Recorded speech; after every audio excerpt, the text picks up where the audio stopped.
알코올 중독이 질병인 이유는 유전이 된다는 것과 알코올 분해 효소와도 연관이 많다는 것입니다. 알코올 중독과 유전은 이런 관련이 있습니다.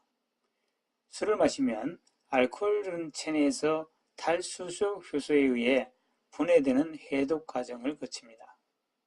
유전적으로 이런 효소의 활성도가 낮은 사람들은 술을 많이 마시지 못하게 됩니다.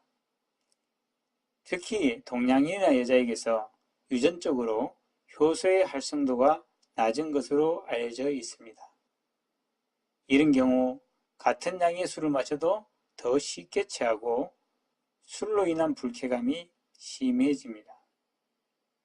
가톨릭대 김대진 교수는 알코올 중독은 유전적인 요인이 60%, 환경적인 요인이 40% 정도로 유전적인 요인이 큰 편이라고 했습니다. 미국 오리건 건강과학대의 보니 네이젤 교수팀은 연구를 통해서 알코올 중독 부모를 둔 청소년은 항상 취해 있는 알코올 중독자의 뇌처럼 자제력과 판단력을 발휘하는 데 취약하며 이는 곧 이미 술에 취약한 뇌 구조를 가지고 태어난다는 것입니다. 그리고 2008년 국내 한 대학병원이 연구한 결과에 따르면 유전적인 특징을 보이는 사람이 알코올 의존증에 걸릴 확률이 일반인에 비해 90배 이상 높은 것으로 나타났습니다. 또한 실제로 알코올 주의존증에 걸린 환자 중 87%가 유전적인 영향을 받을 것으로 조사되었습니다. 그리고 우리나라 사람들은 외국인들에 비해서 알코올에 특히 취약합니다. 최근 한 연구에 따르면 한국인, 중국인, 일본인 등 극동아시아 인구는 서양인에 비해서 알코올 분해 효소인 항이노 호르몬 분비 능력이 40~50%에 불과한 것으로 나타났습니다. 동양인은 알코올 분해 능력이 외국인에 비해 더 떨어진다는 것입니다. 우리나라 술 문화는 특히 관대하기로 유명하며 심지어는 강하게 권해서 많은 사건, 사고를 야기시킵니다. 그 중에서도 술을 취하기 위해 마시는 폭주는 특히 유명합니다. 주량은 알코올 분해 능력으로 평생 변하지 않는다고 합니다. 다만 술을 자주 마시면 뇌의 각성 활동이 증가해서 술을 더 마실 수 있다고 착각하게 된다고 합니다. 또한 알코올 내성이 생겨서 같은 정도로 취하려면 더 마셔야 그 정도로 취할 수 있게 된다고 합니다. 이상과 같이 알코올 중독은 유전적인 요소가 지대하며 알코올 분해 요소와도 관련이 있고 우리나라 술 문화와도 관련이 있습니다. 이를 종합해보면 알코올 중독은 유전되는 병의 일종이며 후천적인 뇌의 학습으로 인하여 깊어지는 질병으로 봐야 한다는 것입니다.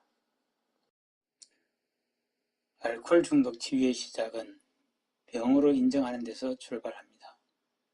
병을 가진 사람이 남들에게 부끄러운 것이 아니듯 알코올 중독도 결코 자신이 부끄러워하여 숨길 것이 아니란 것입니다. 그리고 병은 고칠 수는 있지만 내가 마음먹는다고 바로 고쳐지는 것이 아닙니다. 주위 사람들이 병으로 인정하는 것은 대단히 중요합니다. 병자로 대해주고 병자로 이해해줘야 합니다. 스스로를 억제하지 못하는 나약한 사람으로 대하는 것이 아니라 병에 걸려있는 그래서 다른 사람들이 도와주고 협력해야 하는 그런 사람으로 바라봐야 한다는 것입니다. 약을 먹는 병은 서서히 고쳐지지만 모든 중독은 단절로부터 시작됩니다. 당뇨병이 있는 사람에게 사탕 하나는 괜찮아 하는 사람은 없을 것입니다. 주변의 그런 마음가짐이 알코올 중독을 병으로 이해하는 것이고 알코올 중독을 치료하는 방법입니다. 그러므로 알코올 중독 치유 방법은 단 하나, 단호합니다. 무조건 끊어라. 10년을 끊어도 술 한 방울이라도 삼키면 뇌는 10년 전 술 먹던 상태로 바로 모든 것을 돌려놓는다고 합니다. 그래서 나는 알코올 중독자 스타디입니다는 고백은 10년, 20년이 지나도 현재 진행형인 것입니다. 또한 술 끊은 모든 것을 술과 결부시키는 뇌 구조를 가지고 있습니다. 그래서 끊임없이 자각하고 각성하기 위해서 서로 힘을 주는 모임이 필요한 것입니다. 분노가 치밀어 오를 때도 있고 끝없는 좌절감을 느낄 때도 있습니다. 그럴 때마다 나 자신을 용서하는 말을 계속 되뇌이고 스타디 괜찮아, 잘하고 있어 를 연불처럼 중얼거리면 마음이 가라앉았습니다. 술을 끊으면 나타나는 금단 현상 중에 가장 힘든 것은 현실을 도피할 방법이 갑자기 사라진다는 것입니다. 술은 현실을 잊게 만들고 당장 술을 끊으면 갑자기 난파선 위에 있는 사람처럼 온갖 어려움이 등골이 서늘할 정도로 다가오기 때문에 자신도 모르게 술로 도피하고 싶은 생각밖에 들지 않습니다. 결국은 술이 술을 부리기 때문에 나는 이것을 다른 표현으로 술벌레가 내 뇌 안에서 술을 부르기 때문이라고 이해하기 시작했습니다. 알코올 중독자가 갑자기 술의 힘을 빌리지 않고 24시간 맨정신으로 세상을 상대한다는 것은 뒷골에 칼날이 지나가는 서늘할 정도의 이상의 공포영화를 24시간 마주하는 것과 같습니다.